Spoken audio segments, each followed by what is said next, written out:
তিনি মুফতি নাই, মুফতি দাবি করে, যেনার নাম মৌলভী আবু বাক্কার। নাম শুনেছেন? নাম শোনেন না? মৌলভী আবু বাক্কার। মৌলভী, আমি মৌলভী বলি, বুঝতে পারলেন? মুফতি নাই, দাবি করে মুফতি আবু বাক্কার। বুঝতে পারছেন না? একটা আবার কোন জায়গায় নাকি মাদ্রাসা একটা কি চালাই নাকি আবার, বুঝতে পারছেন? কি বসে আর না কোথা বাড়ি না ও যাক, ওইদিকে কোথাও একটা বাড়ি, যাই হোক হবে, বুঝতে পারলেন? হ্যাঁ, সব থেকে বেশি ফেতনা লাগিয়ে রেখেছে আবার, ফেতনা আবার এদের আবার উনি আবার গায়ে আবার কাদা লাগতে দেয় না, আবার সব ভেতর খবর জানি আমি, গায়ে কাদা লাগতে দেয় রে। নাম হচ্ছে মৌলভী আবু বাক্কার। হ্যাঁ, সমাজে কিছু বক্তা, সমাজে কিছু মৌলী সাহেব যে ওয়াজ করে, কিন্তু তাদের ইতিহাস জানা নাই, তাদের জ্ঞান নেই, এলেম নেই, জ্ঞান নেই, মূর্খ, জাহেল। তারা আল্লামা রুহুল আমিন সাহেব হুজুরকে, যে ওই রকম একজন ব্যক্তি, ওই রকম একজন মানুষ, ওই রকম একজন আল্লাহর ওলিকে সামনে রেখে তারা আজকে আবার সমাজে ভালো হওয়ার চেষ্টা করছে।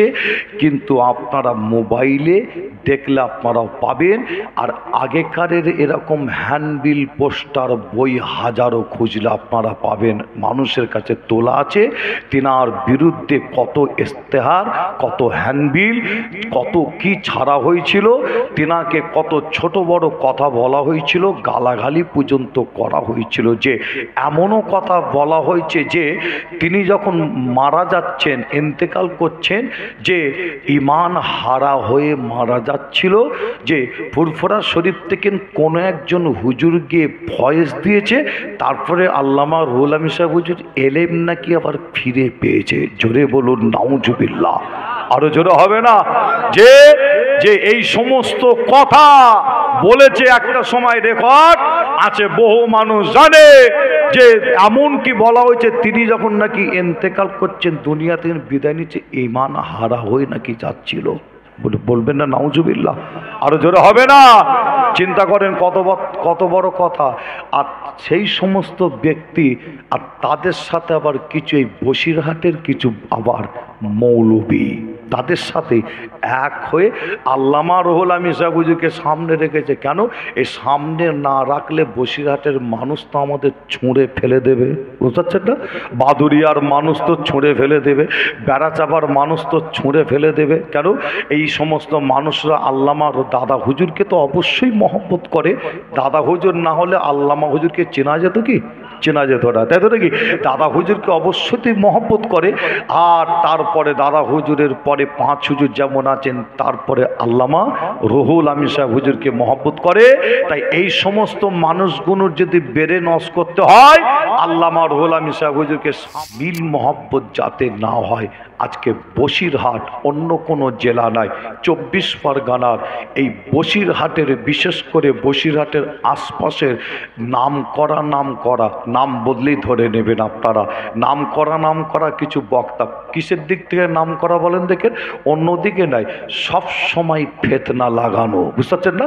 ফেতনা লাগানো, নাম করা কিছু বক্তা আছে, এরা হচ্ছে বেশি বিরোধিতা করছে। আর এরা চায় যাতে ফুরফুরার সাথে সব সময় লেগে থাকে, ফুরফুরার সাথে যাতে মিল না হয়। আর এরও একটা কারণ আছে, বলে যাব, আপনারা শুনবেন। যে এর মূল কারণ হলো, আমি খুঁজে পেয়েছি কি জানেন? এর মূল কারণ হলো যে আজকে যিনি মুফতি নাই, তিনি ফুরফুরায় গিয়ে মুফতি সেজে আছে। যিনি মাওলানা নাই, এই বসিরহাটের এই 24 পরগনার কিছু আছে, যিনি মুফতি নাই, তিনি ফুরফুরায় গিয়ে মুফতি সেজে আছে হুজুরদের কাছে। যিনি মাওলানা নাই, তিনি ফুরফুরায় গিয়ে আমি মাওলানা। যে আপনার যিনি হাফেজ নাই, তিনি ফুরফুরায় গিয়ে হাফেজ সেজে আছে। যে কেন সেজে আছে? হুজুররা তাহলে একটু গুরুত্ব দেবে, বুঝতে পারছেন না? ফুরফুরার হুজুররা একটু গুরুত্ব দেবে, আমি মুফতি, হ্যাঁ আমি অমুক, আমি মাওলানা।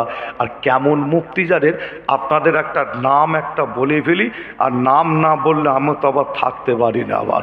হ্যাঁ, একটা নাম বলি, নাম আপনার, আমি খারাপ কিছু কথা বলবো না, আপনাদের নাম বলি। এই কাছাকাছি মনে হচ্ছে বাড়ি হবে, যেনার নাম হচ্ছে মুফতি কিন্তু নাই, তিনি মুফতি নাই, মুফতি দাবি করে, যেনার নাম মৌলভী আবু বাক্কার।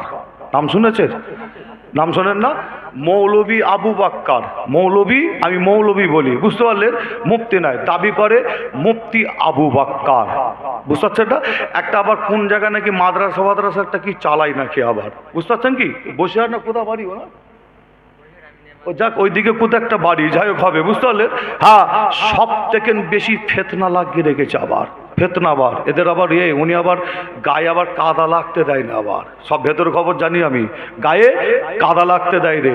নাম হচ্ছে মৌলবী আবু বাক্কার। হ্যাঁ, কেমন মুফতি জানেন?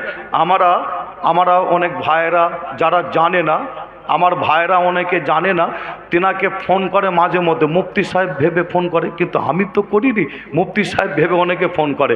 আমার দরবার শরীফে অনেক ভাইরা বসে, গিয়ে দেখবেন আপনারা ফুরফুরা দরবার শরীফে রাস্তার ধারে আমার দরবার, ওখানে অনেক ভাইরা বসে।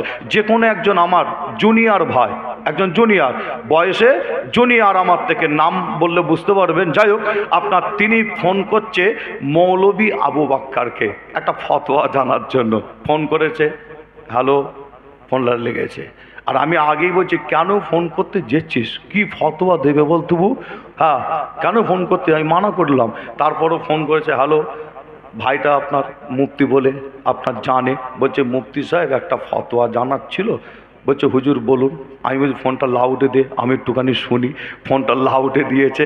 হ্যাঁ, বলছে একটা ফতোয়া জানার ছিল। কি ফতোয়াটা ভাই জিজ্ঞাসা করলে এই তখন মুফতি আপনার উনি বলছে, তখন আপনার মৌলবী আবু বাক্কার, বুঝতে পারছেন না, মুফতি আবু বাক্কার বলে পরিচিত বাজারে, তিনি বলছে হুজুর, সব আপনার প্রশ্নটা শুনলো ভাইয়ের মুখ থেকে, শোনার পরে বলছে হুজুর আপনি কি বলেছেন, কি বলছো স্যার?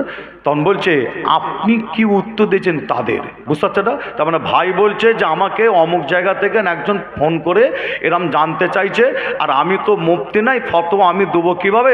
আচ্ছা আমি মুফতি সাহেবদের সাথে আলোচনা করে আপনাকে জানাচ্ছি। এরকম আমারও তো বলি না, অনেক সময় বলি যে আপনার সেই ভাইটা ওনাকে মুফতি বলে জানতো, মোটামুটি জানতো, কেন একটা মাথায় ঢুকিয়ে রেখেছে যে মুফতি একটা প্রচার করে রেখেছে। হ্যাঁ, তখন আবার উনি আবার ফোনে বলছে আপনি ওনাদের কি উত্তর দিয়েছে? ভাইটা তখন বলছে যে আমি বলেছি না, ওটা চলবে না। তখন উনি আবার বলছে ফোনে, কি জানে, বলছে আপনি ঠিক বলেছেন। বুঝতে পারছেন না কি বলছে? বুঝতে পারছেন না? বলছে আপনি যেটা বলেছেন আপনি ওটা ঠিক বলেছেন, বুঝতে পারছেন না? আমি আবার আপনার ওই ভাইটাকে বললাম তুমি আর একবার ফোন করে অন্য কোনো সময় একটু যাচাই করে নেবে, তুমি খুব মুফতি বলো তো, যাচাই করে নেবে। কিভাবে যাচাই করবে? তুমি আবার একটা ফতোয়ার বিষয়ে জিজ্ঞাসা করে বলবে যে এই ব্যাপার। তখন উনি জিজ্ঞাসা করবে ফের আবার আপনি হুজুর কি বললেন? তখন বলবে হুজুর আমি বলেছি না, ওটা চলবে। হ্যাঁ, তখন আমার কথার সাথে মিলিয়ে নেবে, যে তখনও উনি বলবে হ্যাঁ হুজুর আপনি ঠিক বলেছেন। বুঝতে পারছেন না?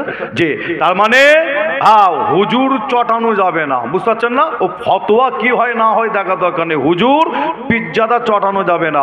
আর এদের মতন মানুষ, যে এদের মতন ব্যক্তি, এরা কেন যে আপনার জলসা মাহফিল করে, কেন যে স্টেজে ওঠে, আমি মনে করি এরা ইসলামের সব থেকে বড় দুশ্মন, দাদা পীরের সিলসিলার সব থেকে বড় দুশ্মন।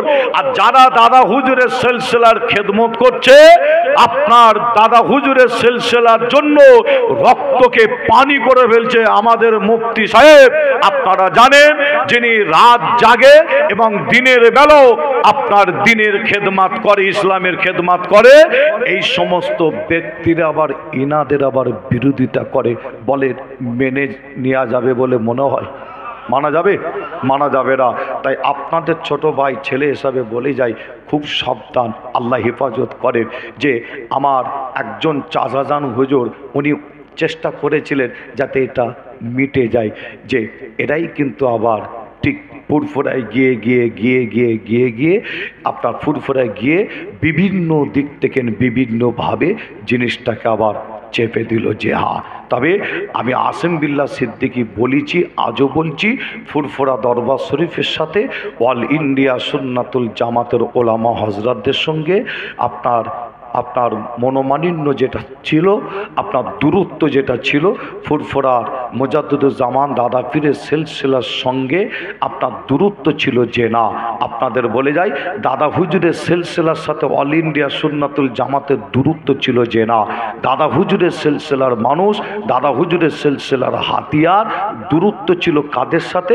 ফুরফুরার কিছু পীরজাদার সাথে, তাই তো নাকি? ফুরফুরার কিছু পীর সাহেব পীরজাদাদের সাথে একটা দূরত্ব ছিল। তবে আমি আসিম বিল্লাহ সিদ্দিকী আমার চেষ্টায় ইনশাল্লাহ অনেক আমরা এক হয়েছি। আবার ইনশাল্লাহ সামনে আরো সময় আছে, দেখবেন ইনশাল্লাহ একই স্টেজে আল্লাহ কাদের সকলকে দেখা যাবে। জোরে বলুন, জোরে হবে না? দুজন চারজন মোনাফেক যদি নাও আসে, এতে কিন্তু আমাদের কাজ বন্ধ রাখা যাবে, বন্ধ রাখা যাবে না। দুজন চারজন মোনাফেক যারা আছে থাকবে, যে কিন্তু মুসলমান এক হোক, এই কাজ আমি চালাচ্ছি, ইনশাল্লাহ চালিয়ে যাব। আমার জন্য দোয়া চাইবেন, আমি আপনাদের প্রত্যেকের জন্য দোয়া চাই। আল্লাহ আমাদের সকলকে এক হওয়ার তৌফিক দান করেন। জোরে বলুন আল্লাহুম্মা আমিন। একবার দরুদ শরীফ আল্লাহুম্মা।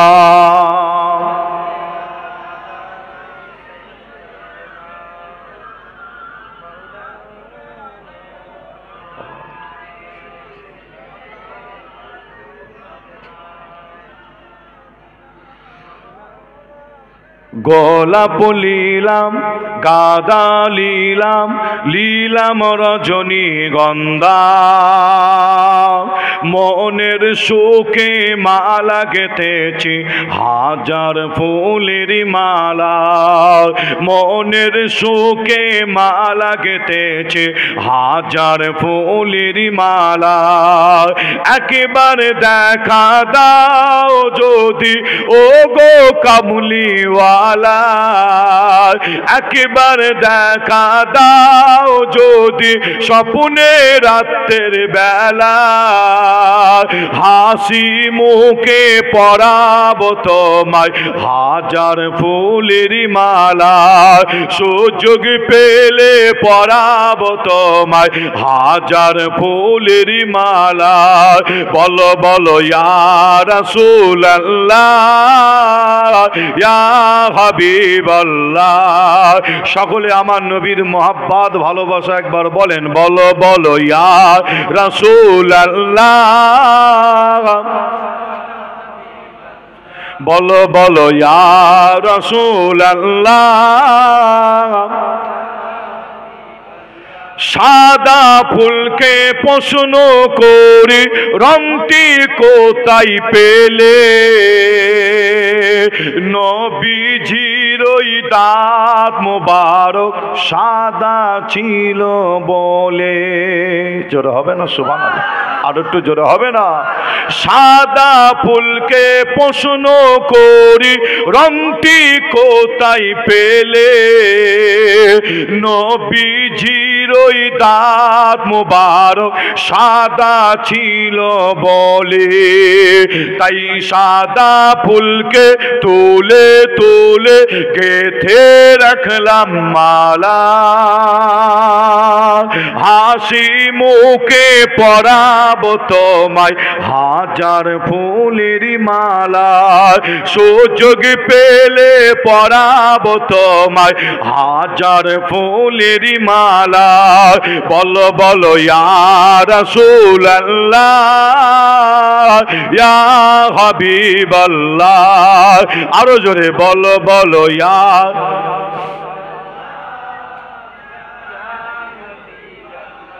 লাল ফুলকে প্রশ্ন করি রংটি কোথায় পেলে, নবীজির ওই খুন মুবারক লাল ছিল বলে। জোরে হবে না? আর একটু জোরে বলবেন না? লাল ফুলকে প্রশ্ন করি রংটি কোথায় পেলে, নবীজির ওই খুন মুবারক লাল ছিল বলে। তাই লাল ফুলকে তুলে তুলে তুলে তুলে গেঁথে রাখলাম মালা, হাসি মুখে পরাবো তোমায় হাজার ফুলের মালা, সুযোগ পেলে পরাবো তোমায় হাজার ফুলের মালা। বলো বলো ইয়া রাসূলুল্লাহ,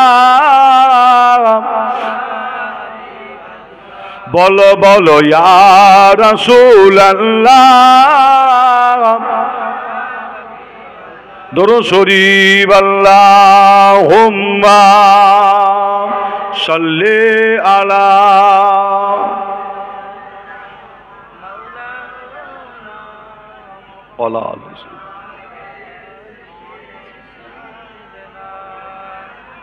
আমার দিনদার ইমানদার নেককার আল্লাহওয়ালা ভাইজানেরা, জওয়ান যুবকেরা, পর্দার অন্তরের আড়ালে অবস্থিত আমার মা ও বোনেরা, আলোচনা করতে করতে ছেড়ে রেখে এলাম কোথায়?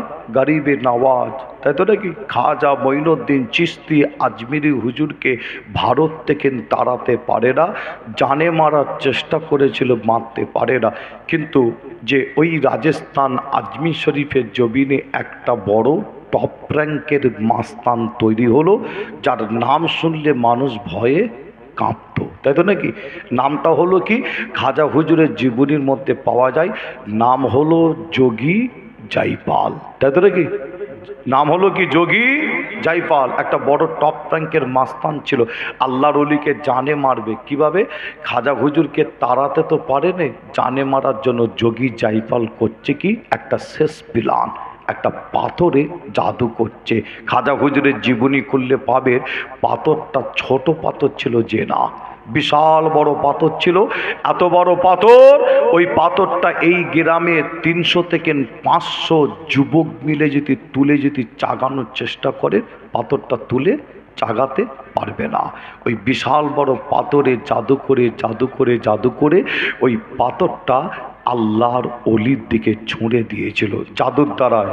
যে জাদুর দ্বারাই পাথরটা উড়ে উড়ে আসে, আল্লাহর অলির মাথায় পড়ে যাবে, আল্লাহর অলির ঘাড়ে পড়ে যাবে, আল্লাহর অলি মারা যাবে, ওদের মনটা খুশি হয়ে যাবে। এই না মনে করে পাথরটা যখন ছুঁড়ে দেওয়া হয়, খাজা মঈনুদ্দিন চিশতি আজমিরি তিনি মোকাবেলা করেছিলেন ওই সময় কিভাবে? হাতে একটা তরোয়াল, হাতে একটা লাঠি, হাতে একটা পিস্তল, হাতে একটা অস্ত্র নিয়ে মোকাবেলা করেছিল। যে না, আল্লাহর অলি করছেন কি জানেন? খাজা হুজুরের জীবনী সাক্ষী দেয়, আল্লাহর অলি ওই সময় তিনার এই একটা হাত আসমানের দিকে, অর্থাৎ পাথরের দিকে আল্লাহর অলি হাতটা করে দিয়েছিলেন।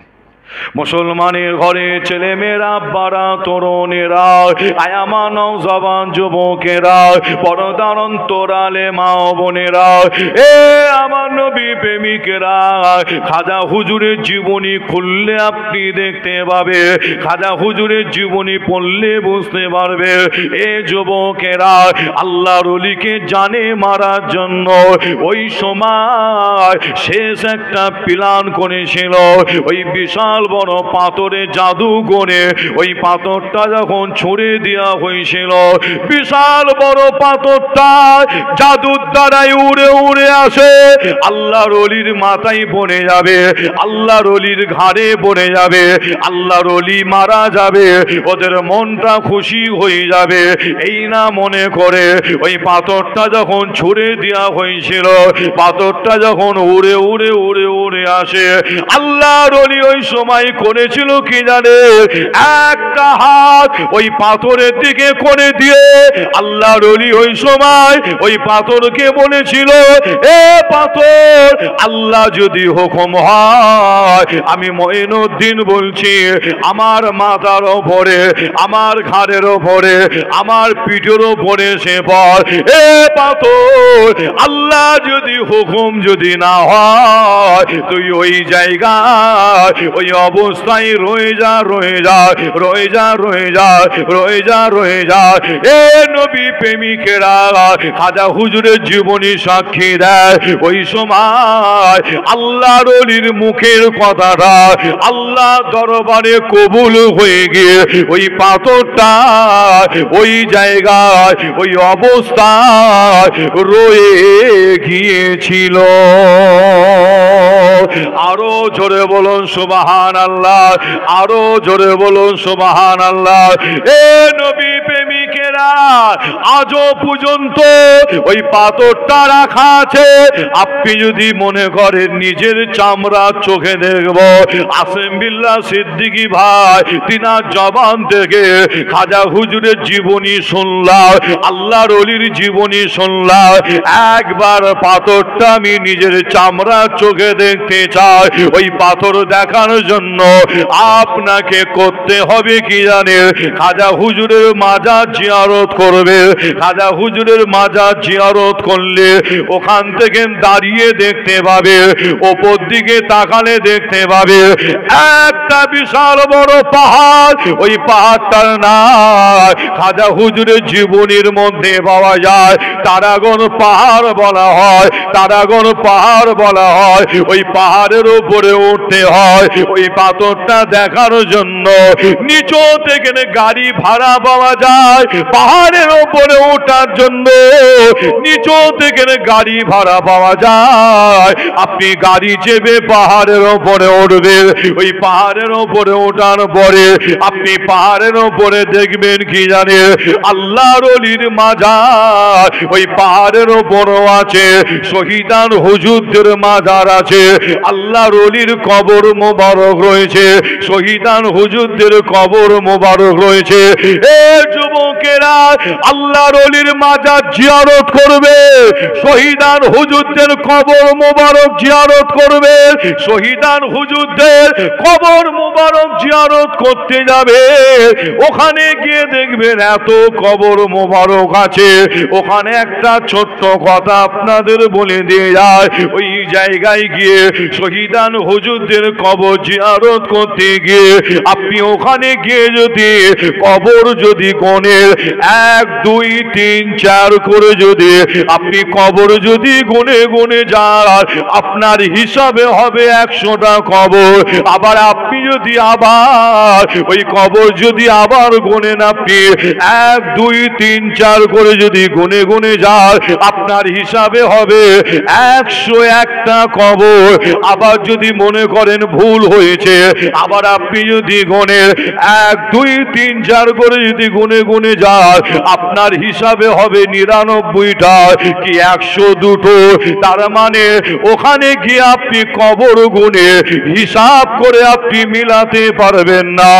এ নবী প্রেমিকেরা, তাই আপনাদের জানিয়ে দিয়ে যায় আল্লাহর ওলির মাজার, শহীদান হুজুরদের মাজার জিয়ারত করার পরে আপনি যদি গাড়ি চেপে যদি আপনি নিচই নেবে পড়ে, ওই পাথরটা আপনি দেখতে পাবেন না। পাথরটা দেখার জন্য আপনাকে করতে হবে কি? গাড়ি চেপে পাহাড়ের ওপরে উঠেছে, গাড়ি চেপে আপনার নামলে হবে না, আপনাকে গাড়ি ছেড়ে দিতে হবে।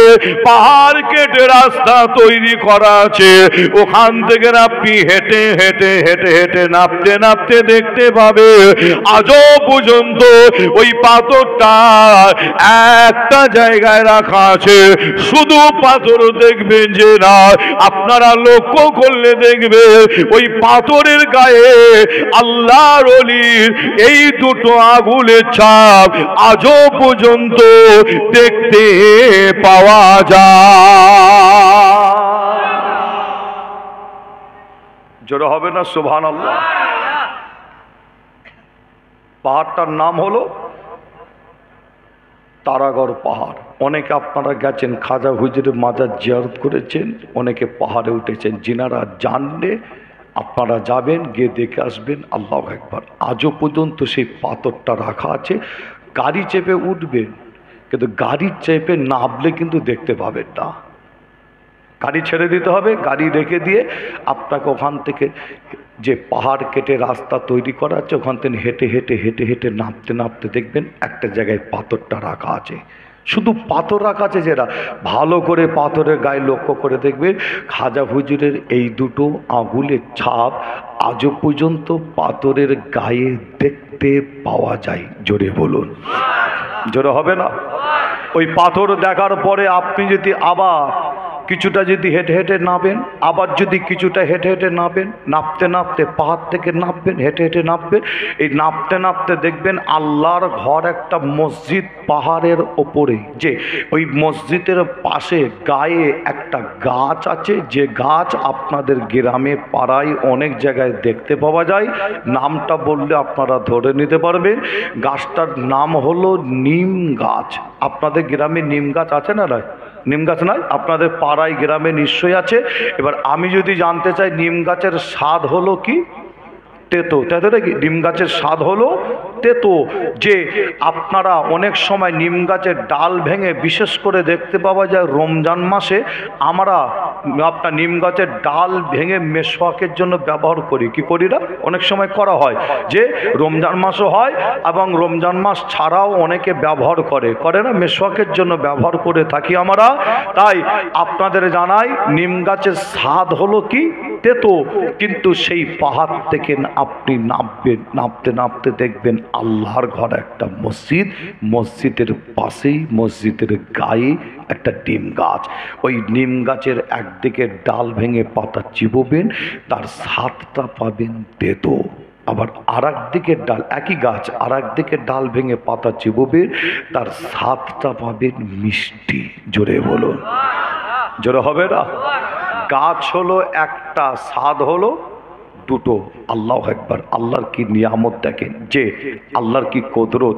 তবে আপনাদের জানাই যে আপনার ওই পাহাড় থেকে আবার আপনি ওখান থেকে কিছুটা নামবেন, আবার নামবেন, কিছু নামবেন, এইভাবে হেঁটে হেঁটে হেঁটে হেঁটে নামতে নামতে একদম যখন নিচই চলে আসবেন, নিচই পাহাড়ের নিচই আপনি যখন হেঁটে হেঁটে নামতে নামতে একদম নিচই যখন চলে আসবেন, আসার পরে আপনি দেখবেন আপনার কাছাকাছি একটা বড় সাগর, একটা বড় সাগর।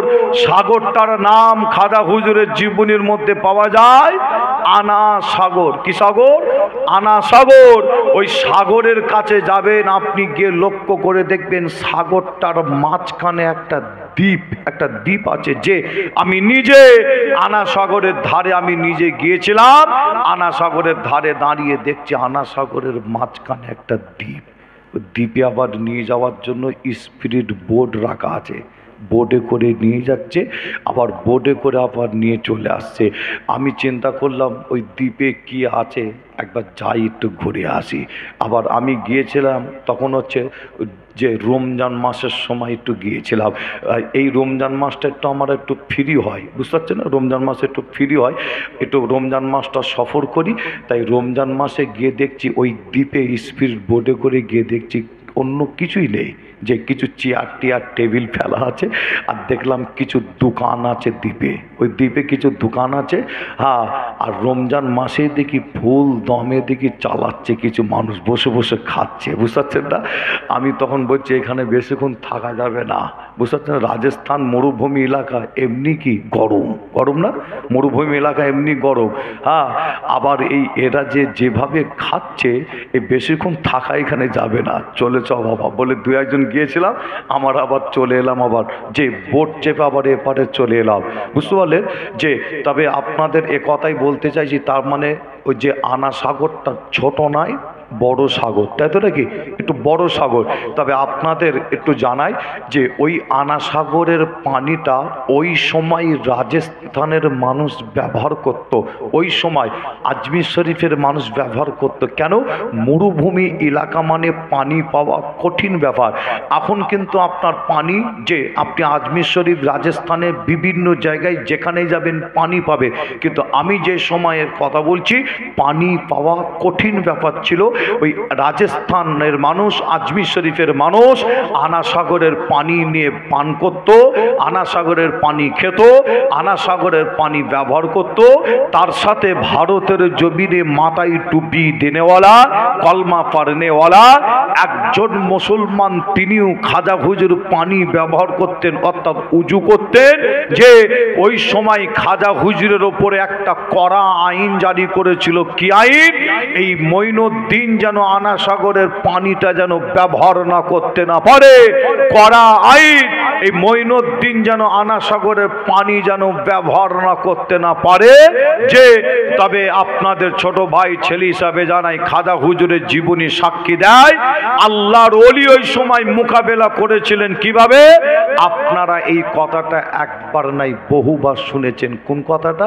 খাজা হুজুর মোকাবেলা করার জন্য হাতে একটা বদনা অর্থাৎ লুটা হাতে করে দিয়ে যে আনা সাগরের পানিতে ডুবিয়ে দিয়ে বলেছিল, এ আনা সাগরের পানি আল্লাহর হুকুমে তোরা সব আমার লুটার মধ্যে চলে আয়। খাজা হুজুরের কথা আল্লাহর দরবারে কবুল হয়ে গিয়ে ওই টোটাল আনা সাগরের পানিটা খাজা হুজুরের লুটার মধ্যে চলে এসেছিল। জোরে বলুন, জোরে হবে না? একবার নাই 1000 বার শুনেছেন এই কথাটা।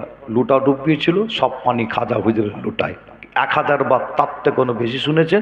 তবে আমি আপনাদের একটু বলে যাই, ইতিহাস খাজা হুজুরের জীবনীর মধ্যে আরও একটু পাওয়া যাচ্ছে। কি পাওয়া যাচ্ছে জানেন? ইতিহাস সাক্ষী দেয়, খাজা হুজুরের জীবনী সাক্ষী দেয়, খাজা হুজুর লুটা তো আনা সাগরে ডুবিয়েছিল, আনা সাগরের পানি খাজা হুজুরের লুটায় এসেছিল, ঠিক কথা। কিন্তু সেই সময় সেই টাইমে রাজস্থান তো ছোট্ট একটা জায়গা যে না, ছোট্ট একটা এরিয়া যে না, সেই সময় সেই টাইমে রাজস্থান এরিয়ার মধ্যে যেখানে যেখানে পানি দেখতে পাওয়া যেত আর কোনো জায়গায় পানি দেখতে পাওয়া যায় না, সব খাজা হুজুরের লুটার মধ্যে এসে হাজির হয়ে যায়। যে রাজস্থানের মানুষ, আজমির শরীফের মানুষ পেরেশান, পানি পাওয়া যায় রে। খাজা হুজুরের জীবনী সাক্ষী দেয় অনেক বড় ঘটনা। তবে আপনাদের ছোট ভাই ছেলে হিসাবে জানাই, সেই সময় সেই টাইমে খাজা হুজুরের হাতে হাত দিয়ে একটা নাই দুটো নাই 90 লক্ষ কাফের দাদা আপনার খাজা হুজুরের হাতে হাত দিয়ে ইমানের কলমা পড়ে মুসলমান হয়ে গেছিল। জোরে বলো, আর একটু জোরে হবে না? আপনাদের ছোট ভাই ছেলে হিসাবে আপনাদের যারাই খাজা হুজুর একা মোকাবিলা করেছিল। 2024 আমরা আল্লাহ করে অনেক মুসলমান যে ইনশাল্লাহ আমরা যদি মোকাবিলা যদি করতে যদি পারি, অর্থাৎ মোকাবিলা করতে গেলে করতে হয় আল্লাহকে রাজি, আল্লাহকে খুশি করতে হয়।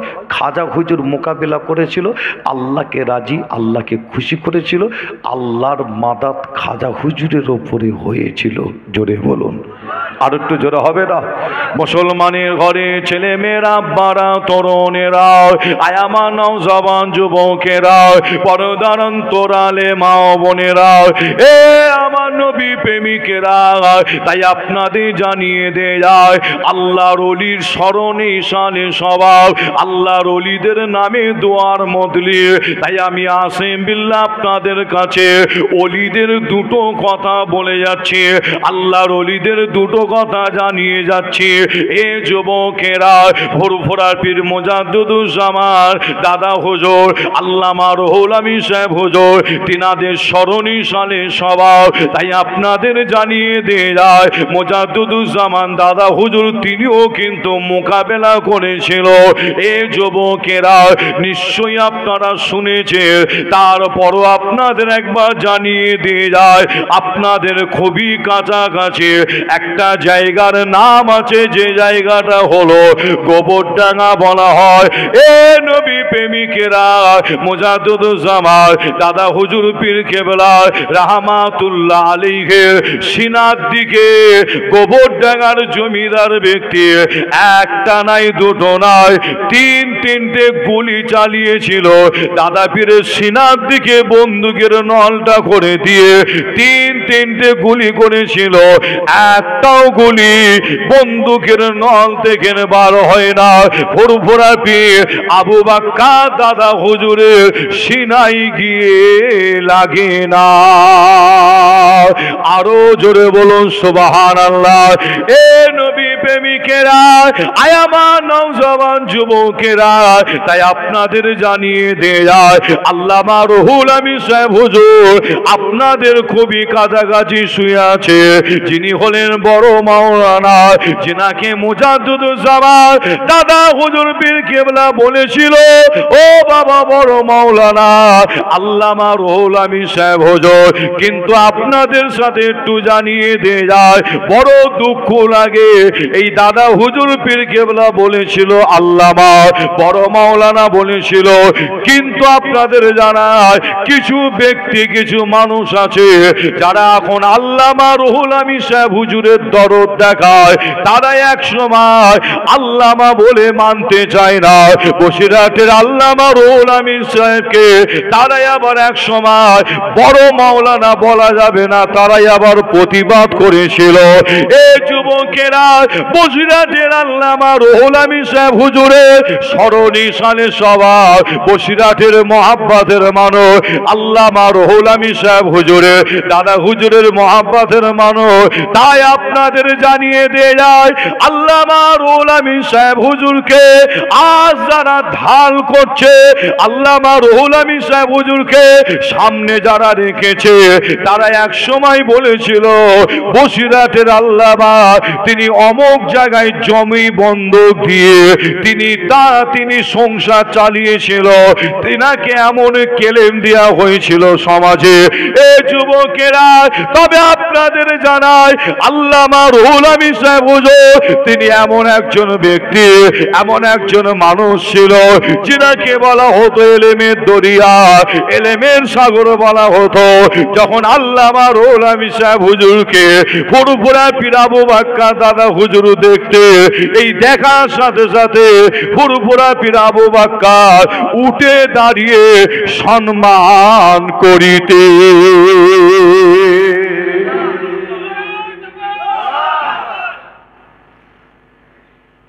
আল্লামা রুহুল আমিন সাহেব হুজুরকে দাদা হুজুর দেখে উঠে দাঁড়িয়ে সম্মান করতেন। কেন বলেন দেখেন?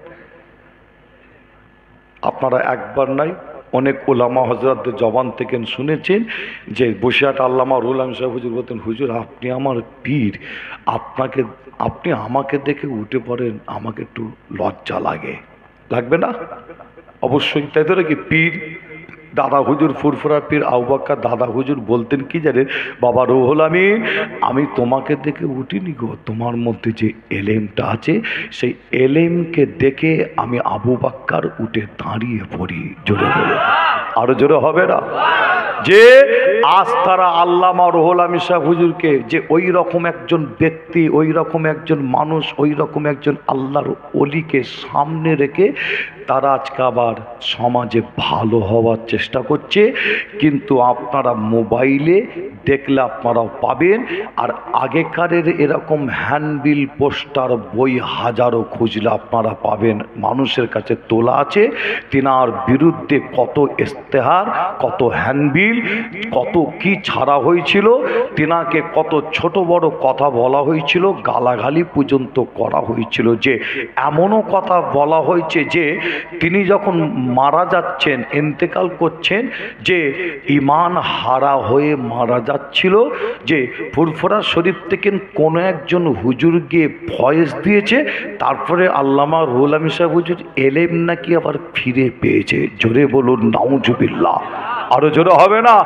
যে যে এই সমস্ত কথা বলেছে, একটা সময় রেকর্ড আছে, বহু মানুষ জানে যে এমন কি বলা হয়েছে তিনি যখন নাকি ইন্তেকাল করছেন, দুনিয়া থেকে বিদায় নিচ্ছে, ঈমান হারা হয়ে নাকি যাচ্ছিল। বলবেন না নাউজুবিল্লাহ, আরো জোরে হবে না? চিন্তা করেন কত বড় কথা। আর সেই সমস্ত ব্যক্তি আর তাদের সাথে আবার কিছু এই বসিরহাটের কিছু আবার মৌলবী তাদের সাথে এক হয়ে আল্লামা রুহুল আমিন সাহেব হুজুরকে সামনে রেখেছে। কেন? এই সামনে না রাখলে বসিরহাটের মানুষ তো আমাদের ছুঁড়ে ফেলে দেবে, বুঝতে পারছেন না?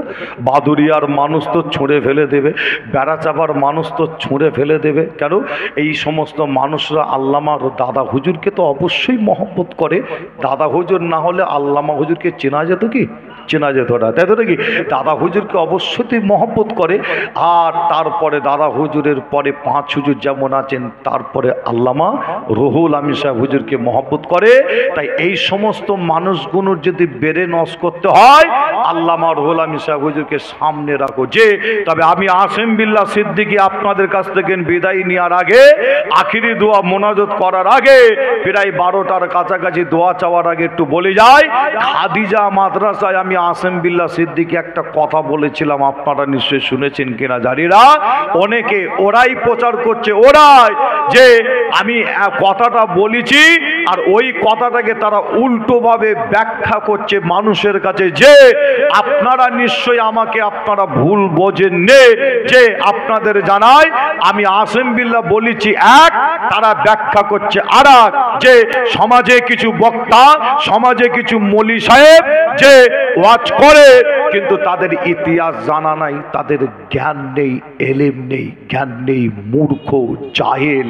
আমি মূর্খ জাহেল এই কারণে বললাম যে আল্লামা রুহুল আমিন সাহেব হুজুরকে বিয়াদবি মনোভাব নিয়ে যে আপনার আল্লামা রুহুল আমিন সাহেব হুজুরের ব্যাপারে কথা আসিম বিল্লাহ সিদ্দিকী আগেও বলেনি, আজও বলবে না, কিয়ামত পর্যন্ত আমি বলবো না।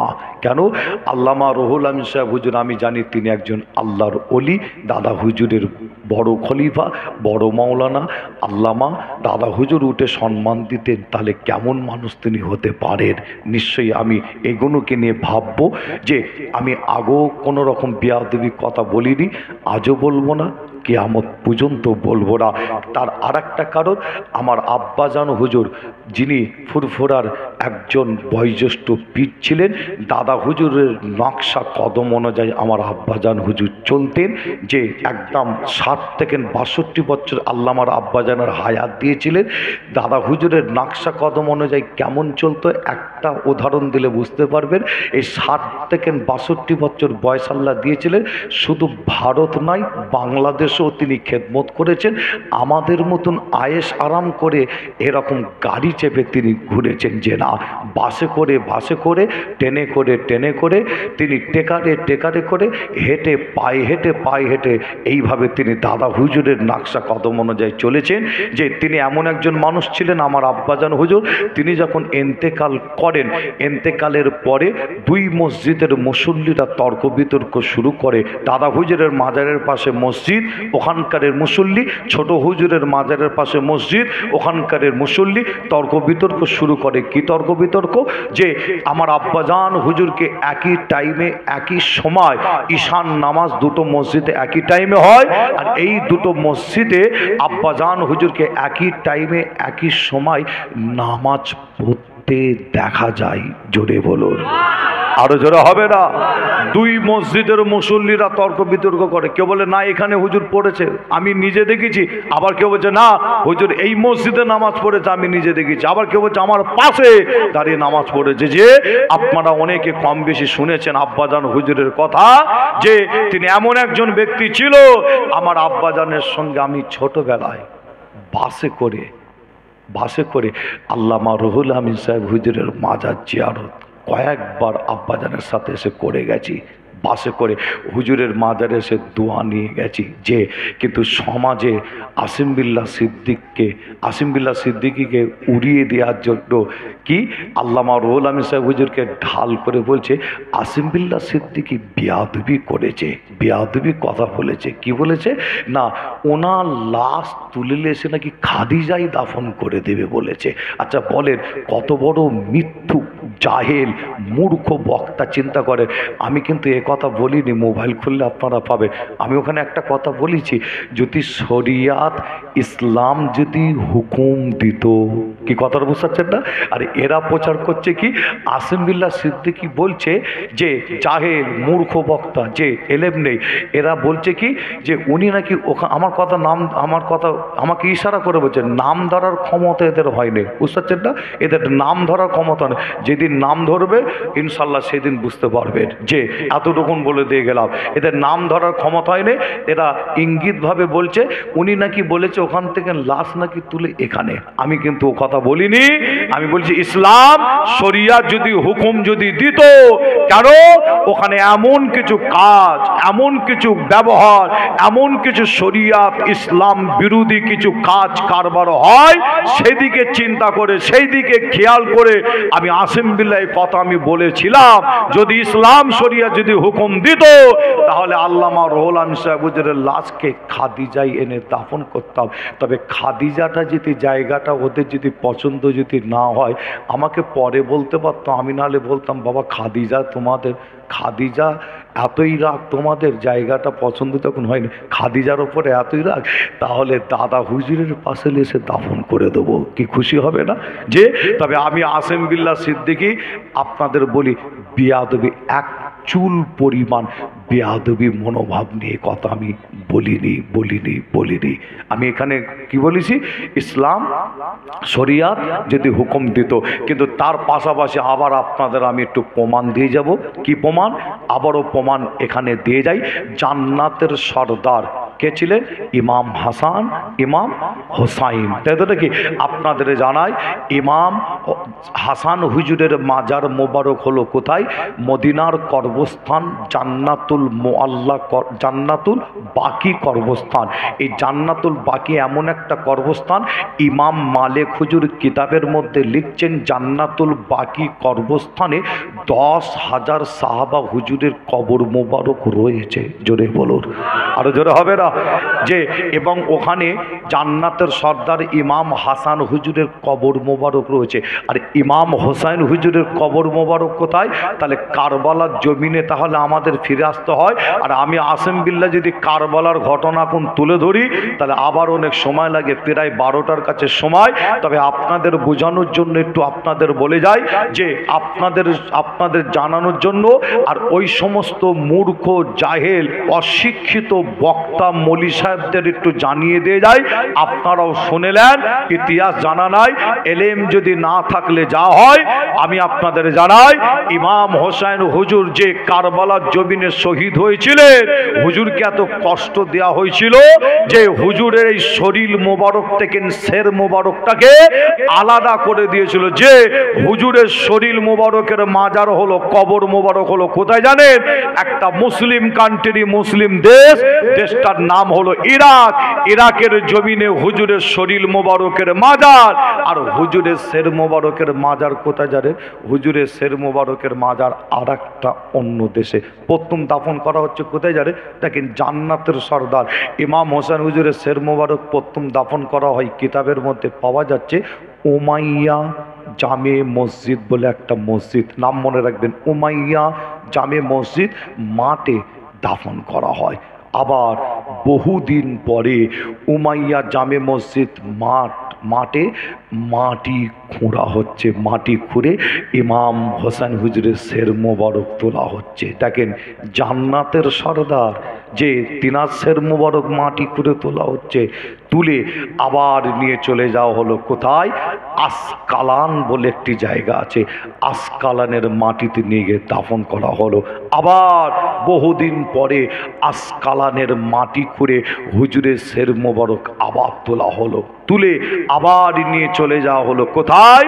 দেশটার নাম হলো মিশর। মিশরের জমিনে নিয়ে গিয়ে ইমাম হোসেন হুজুরের শের মোবারক অর্থাৎ মাথা মোবারকটা নিয়ে গিয়ে দাফন করা হলো। হুজুরের শের মোবারকটা ওখানে দাফন করার কারণে ওই এলাকাটার নাম হয়ে গেছে আল হুসাইনি এলাকা। কি নাম? আল হুসাইনি এলাকা। তাহলে হুজুরের শের মোবারক কবার মাটি করে তোলা হলো? দুবার। কবার? দুবার। হুজুরের শের মোবারককে জান্নাতের সর্দার তিনার শের মোবারক মাটি খুঁড়ে দুবার তুলে নিয়ে যাওয়া হলো। এই সমস্ত মূর্খ জাহেল বক্তা, তাদের মনে হয় এই সমস্ত এলেম তাদের মধ্যে নাই।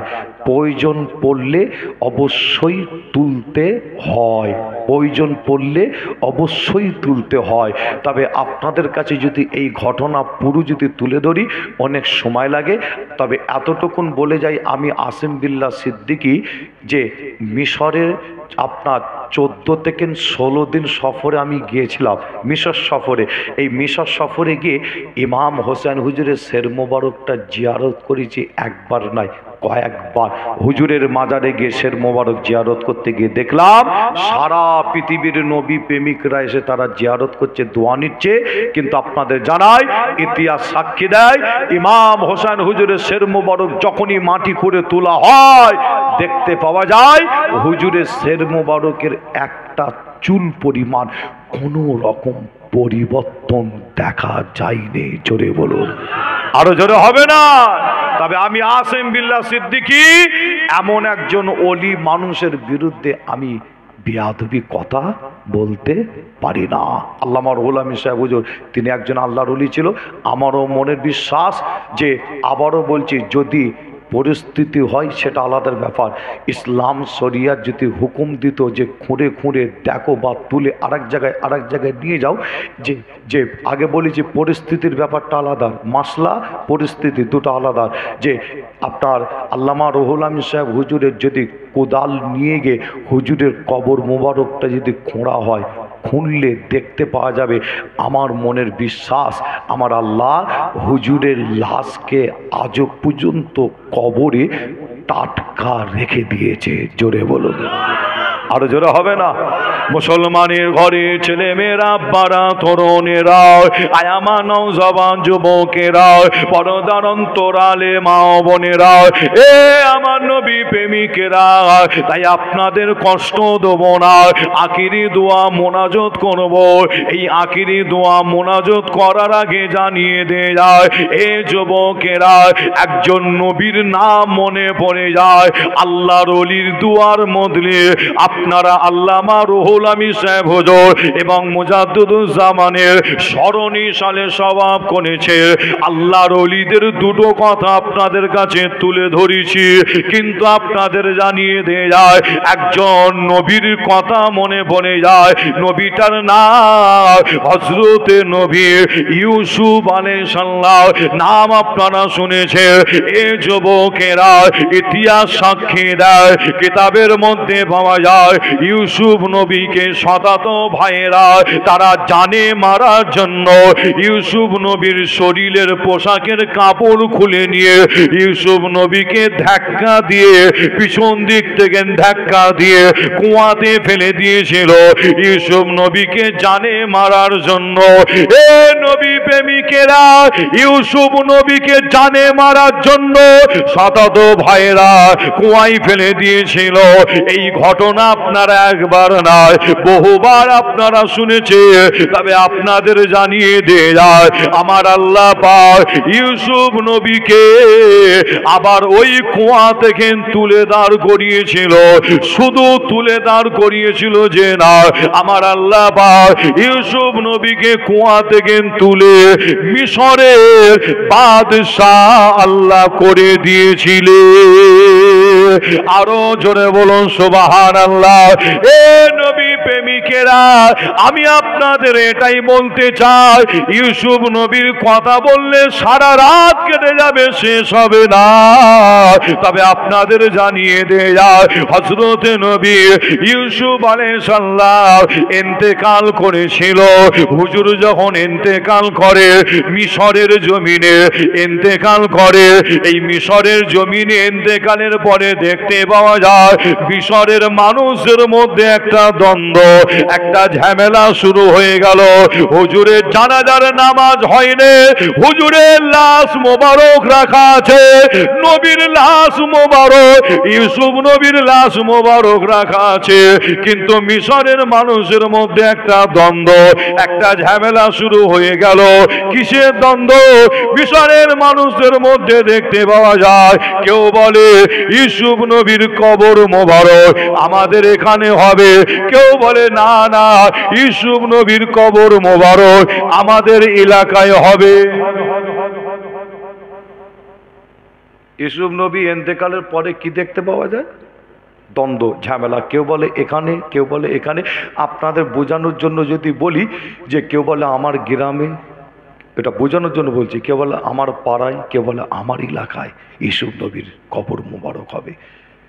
যখন দ্বন্দ্ব ঝামেলা দেখা দিল, মিশরের মানুষরা তারা সকলে মিলে বসে একটা আলোচনা করলো, কি তাহলে এক কাজ করা যাক, ইউসুফ নবীর কবর মোবারকটা আমরা সকলে মিলে, যে একটা নদী আছে পৃথিবীর জমিনে, নদীটার নাম হলো, যে নদীটাকে বলা হয় জান্নাতি নদী, জান্নাতি নদী বলা হয়, নাম হলো কি নীল নদ নদী।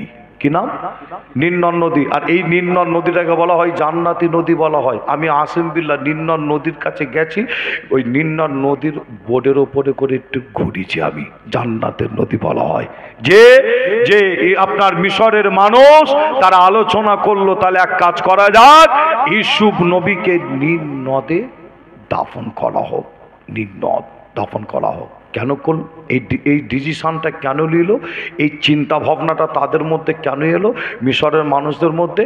আপনাদের বলে যাই, মিশর এমন একটা দেশ যে তাদের বড় বড় কারবার, ব্যবসা বাণিজ্য, চাষ আবাদ যা কিছু সব ওই নীল নদের পানিকে নিয়ে। আপনারা এখানে অনেক ভাই চাচা আছেন, অনেকে চাষবাস করেন না, জমিতে চাষবাস করে। যদি আমি জিজ্ঞাসা করি আলু চাষ করতে পানি লাগে, আপনারা বলবেন হ্যাঁ। যদি বলি পটল চাষ করতে পানি লাগে, আপনারা বলবেন হ্যাঁ, তাই তো নাকি? আপনাদের কাছে যদি জিজ্ঞাসা করি আম গাছ লাগালে আম গাছের গোড়ায় পানি দিতে হয়, আপনারা বলবেন হ্যাঁ। আমি যদি আপনাদের কাছে জিজ্ঞাসা করি একটা কারবার ব্যবসা করবেন, সেখানে পানি লাগে, আপনারা বলবেন হ্যাঁ, তাই তো নাকি? এক কথাই পানি আল্লাহ এত বড় নিয়ামত করেছেন, আপনার সমস্ত কাজ কারবার, ব্যবসা বাণিজ্য, চাষ আবাদ প্রত্যেক জায়গায় কিন্তু পানি লাগে। একটা হোটেল আপনি খোলেন, যে হোটেল খোলেন প্লেট ধোয়ার জন্য, সেখানেও পানি লাগে, লাগে না? যে মানুষ খাবে সেখানেও পানি লাগে। যে তবে আপনাদের ছোট ভাই ছেলে হিসাবে জানায়, মিশরের যত বড় বড় কারবার, ব্যবসা বাণিজ্য, চাষ আবাদ যা কিছু সব ওই নীল নদের পানিকে নিয়ে। নীল নদের পানি যদি শুকিয়ে যায়, মিশরের একটা বিশাল বড় ক্ষয়ক্ষতি হয়ে যাবে। তাই মিশরের মানুষেরা আলোচনা করলো, তাহলে এক কাজ করা যাক, ইউসুফ নবীকে নীল নদে দাফন করা হোক। যে আল্লাহ চাইলে ইউসুফ নবীর ওসিলায় এই পানিকে আল্লাহ আরও বরকতময় করে দেবে। মিশরের মানুষেরা বলছে আল্লাহ চাইলে এই নীল নদের পানিকে আল্লাহ আরও বরকতময় করে দেবে। তাই ইউসুফ নবীকে নীল নদে দাফনও করা হয়েছিল। আবার আপনাদের বলে যাই, ইউসুফ নবীকে বহু বছর পরে নীল নদ থেকে আবার তোলা হয়েছিল। দেখেন আবার তোলা হচ্ছে। যে আপনাদের ইতিহাস জানিয়ে দিয়ে যায় যে এরা আসিম বিল্লাহ সিদ্দিকীর ব্যাপারে কথা বলতে বলতে একজন বেয়াদব বলছে, আবার যে বেয়াদব বলছে যে আপনার কি ইহুদিদের মতন কাজ করবা, বুঝতে পারছেন না? ইহুদিদের মতন কাজ করবা। হ্যাঁ, একজন বেয়াদব আছে, সে বলছে আসলে তার জানা নাই ইতিহাস, বুঝতে পারছেন না? আসলে সেই ইতিহাস জানে না, আর একটু বয়স হয়ে গেল আবার একটু ভুল ভালো আবার বকে আবার, বুঝতে পারছেন না? বয়স হয়ে গেলে একটু দেখবেন অনেকে, আপনার অনেকে আছে দেখবেন একটু ভুল ভাল, এটা বাস্তব, এটা বাস্তব কথা বলছিলেন। আমাদেরও বয়স হবে, কি হবে না, আল্লাহ চাইলে যদি হায়াত দেয় আমাদেরও বয়স হবে। বয়স হলে মানুষ অনেক আবার দেখবেন মাথায় ব্রেনটা অনেক কিছু রাখতে পারে না, একটু ভুলভাল বলেও ফেলে। যাই হোক, আপনার কোথা থেকে কোথা তুলনা করছে দেখেন। আবার এরা আবার বলে দাদা হুজুরের আওলাদদের সাথে কি বিয়াদবি কি করা যাবে না। এরা আবার দাদা হুজুরের আওলাদদের মাঝে মধ্যে আবার ঢাল করা, আবার বলে বিয়াদবি করা যাবে না। আর আপনার অথচ আসিম বিল্লাহ সিদ্দিকীর বিরুদ্ধে বলে যাচ্ছে, বুঝতে পারছেন না? হ্যাঁ, তাহলে আমি দাদা হুজুরের আওলাদদের মনে হয় বাইরে, খাতার বাইরে করে দিয়েছে নাকি কি জানি, বুঝতে পারছেন না? হ্যাঁ হ্যাঁ, যাই হোক, তবে আপনাদের ছোট ভাই ছেলে হিসাবে জানায় যে তারা মনে হয় ভেবেছে যে ইনি মনে হয় দাদা হুজুরের আওলাদের মনে হয় বাইরে, একদম বাইরে করে দেবে মনে হয়, যা ভাবে এরা পিছনে লেগেছে, বুঝতে পারছেন না? কিছুজন যেভাবে পিছনে লেগেছে চতুর্দিক থেকে। তবে আসিম বিল্লাহ সিদ্দিকী আপনাদের জানায়, আমি এমনই একজন ছেলে, অহংকার করছি না, আল্লাহর রহমত, নবীর কদমের ওসিলা, আমার আব্বা আম্মা জানের দোয়া, দাদা পীরের দোয়া, 5 দাদু জানের দোয়া, আল্লাহর ওলিদের দোয়া, একাই যদি দাঁড়িয়ে থাকি না, আমার সামনে আসার সাহস কেউ করে না। এতটুকুন কথা বলে দিলাম। ফুরফুরা শরীফে একা যদি দাঁড়িয়ে থাকে, একা, কারো প্রয়োজন পড়ে না। একা যদি দাঁড়িয়ে থাকি কথা বলো তো দূরে কথা, সামনে এসে দাঁড়ানোর সাহস হয় না। কেন বলেন দেখে? অন্য কিছু নয়, হকের ওপরে, ন্যায়ের ওপরে, সত্যর ওপরে যখন আপনি দাঁড়িয়ে থাকবেন না, আপনার সামনে ধারে বারে কেউ আর আসবে না। এটাই হচ্ছে সত্য, যে এটাই হলো সঠিক, যে এটাই হলো সত্য। হকের ওপরে দাঁড়িয়ে থাকেন আপনি, দেখবেন আপনার ধারে বারে আর কেউ আসবে না। যাই হোক, আপনাদের ছোট ভাই ছেলে হিসাবে আমি জানাই, সেই সমস্ত জাহেল মূর্খ, সেই সমস্ত বক্তাদের ইউসুফ নবীর লাশ মোবারক নীল নদের পানি থেকে আবার তুললেন। কে তুললেন? নবীটার নাম বলে যাই, বহু বছর পরে তুলছেন কে? নবীটার নাম হজরতে নবী মূসা আলাইহিস সালাম। কি নাম? হজরত নবী মূসা আলাইহিস সালাম ইউসুফ নবীকে নীল নদ থেকে তুলে কি করলেন? তিনি তুলে নিয়ে যাচ্ছেন কোথায়? আবার একটা দেশটার নাম হলো, যে ইউসুফ নবীকে মিশর থেকে তুলে নবী মূসা আলাইহিস সালাম নিয়ে চলে যাচ্ছেন কোথায়? আর একটা অন্য দেশে, দেশটার নাম হলো প্যালেস্তাইন, অর্থাৎ ফিলিস্তিনের জমিনে নিয়ে গিয়ে ইউসুফ নবীকে ওই দেশে নবী মূসা আলাইহিস সালাম আবার দ্বিতীয়বার দাফন করেছিলেন। জোরে বলুন সুবহানাল্লাহ। আর একটু জোরে হবে না? যে অনেক তথ্য আল্লাহ কারে আছে, যে আল্লাহ পাক যদি পরে আনায় ইনশাল্লাহ আলোচনা হবে। আমার জন্য দোয়া চাইবেন, আমি আপনাদের প্রত্যেকের জন্য দোয়া চাই। তবে বিদায় নেওয়ার আগে, দোয়া চাওয়ার আগে একটা কথা বলে যাই। অনেক কথা বললাম, বিভিন্ন জায়গায় কথা বলি, কি বলা হয় না, 2 ঘন্টা পার হয়ে গেল কিছু কম বেশি। এই 2 ঘন্টার কথা বলতে গিয়ে কিছু কথা এমন আছে, আমার তো মানুষ, তাই তো নাকি, কিছু কথা এমন আছে যদি মনে হয় আসিম বিল্লাহ সিদ্দিকী এটা ভুল বলেছে, আসিম বিল্লাহ সিদ্দিকীর এই কথাটা মনে হয় ভুল হয়েছে, বলে আমি আপনাদের ভাই কি ভাই নাই? কি ভাই না আপনাদের? যে আপনাদের ভাই ছেলে, যে আপনাদের ওপরে পুরো পাওয়ার অধিকার দিয়ে গেলাম। কি অধিকার? পাওয়ার অধিকার এটাই দিলাম, যে যদি মনে হয় আসিম বিল্লাহ সিদ্দিকীর এটা ভুল হয়েছে, এই কথাটা বলা ভুল হয়েছে, আপনি আমার ওই ভুলটাকে ধরিয়ে দেন, ধরিয়ে দেন, ধরিয়ে দেন, পুরো পাওয়ার দিলাম। তবে এরকম জলসা মাহফিল চলাকালীন, অর্থাৎ আপনি এখানে যদি হঠাৎ করে আপনি উঠে যদি একটা করেন, একটু অন্যরকম জিনিস তৈরি হয়ে যায়। কেন? অনেক মানুষ বুঝবে না, এটা অন্যরকম হয়, তাই তো নাকি? আপনি ফুরফুরা দরবার শরীফে যান বা কোনো একটি জায়গায়, আমাকে পার্সোনাল ডেকে আমাকে কানে কানে বা আপনি বলুন যে ভাইজান আপনার এটা ভুল হচ্ছে, এই কথাটা আপনার ভুল হচ্ছে। যে আমি যদি আসিম বিল্লাহ সিদ্দিকী আপনার কথাটা শুনে যদি চিন্তা করে আমি যদি মনে করি না আমার ভুল হয়েছে, তাহলে আমি সেটাকে পরিবর্তন করে নেব, সংশোধন করে নেব, যে এই ভুল কথাটা তাহলে আর অন্য কোনো জায়গায় আমি আর বলবো না, তাই তো নাকি? তাহলে আপনি আমার একটা ভুল ধরিয়ে দিয়ে উপকার করলেন না ক্ষতি করলেন? উপকার না ক্ষতি করলেন? উপকার করলেন, তাই তো নাকি? তাহলে আমি আজও বলছি, এবং সোশ্যাল মিডিয়া, এখানে সোশ্যাল মিডিয়া অনেক আছে, আমি আপনার যেনারা সোশ্যাল মিডিয়াও শুনছেন, এবং আপনাদের প্রত্যেককে বলছি যে আপনার আসিম বিল্লাহ সিদ্দিকী যদি মনে হয় ভুল আসেন না, আপনাদের দাওয়াত করছি আমার বাড়িতে, একটু মেহমানদারি হয়ে যাবেন আমার বাড়িতে, তাই তো নাকি? আমার বাড়িতে একদিন মেহমানদারি হয়ে আমাকে একটু বুঝিয়ে দিয়ে যান না, আমি ভুল করছি না ঠিক করছি, একটু বুঝিয়ে দিয়ে যান না, ঠিক না ভুল? যদি ভুল আমাকে যদি বুঝিয়ে দিয়ে যেতে পারেন, তাহলে আপনার কথাটা অবশ্যই মেনে নেব, ঠিক না ভুল? এই তো মাশাআল্লাহ। যে আর আপনি তা না করে যে আসিম বিল্লাহ সিদ্দিকীর ব্যাপারে, অনেকে আবার আসিম বিল্লাহ সিদ্দিকীর ব্যাপারে ডাইরেক্ট আপনার মাইকে যে মুখ খুলছে, দেখবেন ইশারা ইঙ্গিত দিয়ে, বুঝতে পারছেন না? অনেক দূর থেকে ইশারা ইঙ্গিত দিয়ে আসিম বিল্লাহর ব্যাপারে কিন্তু ইঙ্গিত দিয়ে কথা বলছে। যে আপনার দেখবেন আপনার আসিম বিল্লাহ সিদ্দিকীর বিরুদ্ধে আবার মোবাইলে আবার দেখবেন এখন থেকে আবার পোস্ট, অর্থাৎ লেখালেখি করছে। কিরকম দেখা যায় রে? লেখালেখি করছে, মোবাইলে পোস্ট করছে, যে আমি তাদের মনে করি, যে আমি তাদের মনে করি আপনারা আমার ভাই, আপনারা আমার কাছে আসেন, দরবারে বসেন, আলোচনা করেন, আমি অবশ্যই সময় দেবো, যে আমাকে বোঝান আমি কোন দিকে ভুল করছি কি করছি, অবশ্যই বোঝান। আর যদি আপনি না এসে, যদি আপনি আমাকে না বুঝিয়ে আমার কাছে এসে, আমার কাছে যদি না বসে, যদি মোবাইলে ফেসবুকে বিভিন্ন জায়গায় এইভাবে যদি আমার বিরোধিতা করেন, আমি আল্লাহর দরবারে দাবি রাখলাম কিয়ামতের দিনে জবাব দিতে হবে দাদা হুজুরের সামনে ধরবো কিয়ামতের দিনে, দাদা হুজুরের সামনে ধরবো যে আর আপনি আমার পিছনে যদি বলেন আপনি গুনার কাজ করবেন, তাই সামনে এসে বলুন, আলোচনা করুন, ইনশাল্লাহ একটা ফাইসাল্লাহ নিশ্চয়ই পাওয়া যাবে। ঠিক না ভুল কোনটা, তাই তো নাকি? যে তাই আসেন, আমি আপনাদের ভাই ছেলে হিসাবে আপনাদের কাছে এসেছি, আসেন সকলে মিলে নবীর প্রেম ভালোবাসা বুকে দিয়ে একটু আমরা উঠে দাঁড়িয়ে একটু সালামের নজরানা পৌঁছে দেয়া। নবী সালাম